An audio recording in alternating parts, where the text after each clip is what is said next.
नमस्कार. आपल्या सगळ्यांचे महाराष्ट्र सोशल न्यूज चॅनलमध्ये हार्दिक स्वागत. चला वळूया तर एका नवीन बातमीकडे. आजची बातमी. धुळे एसटी महामंडळातील कथित गैरव्यवहार आणि भोंगळ कारभाराच्या निषेधार्थ रिपब्लिकन सेनेचे आंदोलन आज अधिक आक्रमक झाले. प्रशासनाने आंदोलनाची दखल न घेतल्याचा आरोप करत आंदोलकांनी विभाग नियंत्रक कार्यालयासमोर संबंधित अधिकाऱ्यांच्या प्रतिमांचे दहन करून जोरदार घोषणाबाजी केली. तसेच या प्रकरणाची सखोल चौकशी करून दोषी अधिकाऱ्यांवर निलंबनासह कायदेशीर कारवाई करावी, अन्यथा आंदोलन आणखी तीव्र करण्याचा इशारा देण्यात आला. नमस्कार, मी समाधान बैसाने, रिपब्लिकन सेनेचा जिल्हाध्यक्ष.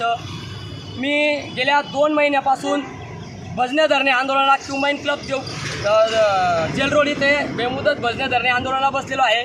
परंतु शासकीय अधिकारी कर्मचारी, एस टी महामंडळाचे निर्लज्ज अधिकारी यांनी आजपर्यंत मला समाधानकारक उत्तर दिलं नाही किंवा माझ्या आंदोलनाची ठोस दखल घेतलेली नाही. म्हणून मी या एस टी महामंडळाचा जाहीर धिक्कार करतो, या सरकारचा जाहीर धिक्कार करतो. मी मागण्या करतो.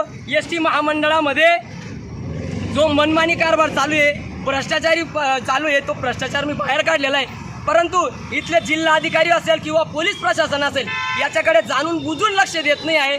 मी 2 महिन्यापासून आंदोलन करीत आहे, तरी यांनी माझ्या आंदोलनाची दखल घेतलेली नाही आहे. यांनी पुरुषोत्तम व्यवहार विभाग नियंत्रक यांनी जी काही आचारसंहितेत बदली केलेली आहे, एक सर्वसाधारण कोणी काही केलं काही हे डायरेक्ट गुन्हे दाखल करून त्यांना आतमध्ये टाकतात. परंतु या पुरुषोत्तम व्यवहारेने, विजय गीतेने आणि सौरभ देवरेने या 3 अधिकाऱ्यांनी इतक्या मोठ्या प्रमाणावर भ्रष्टाचार केलेला आहे, मनमानी कारभार केलेला आहे, पदाचा गैरवापर केलेला आहे.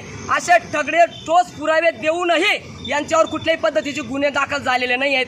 यांच्यावर जर का गुन्हे दाखल झाले नाहीत तर मी समाधान बैसाने आज रोजी महाराष्ट्र राज्य परिवहन महामंडळ यांच्या कार्यालयासमोर त्यांचे प्रतिमेचं आत्मदहन केलेलं आहे.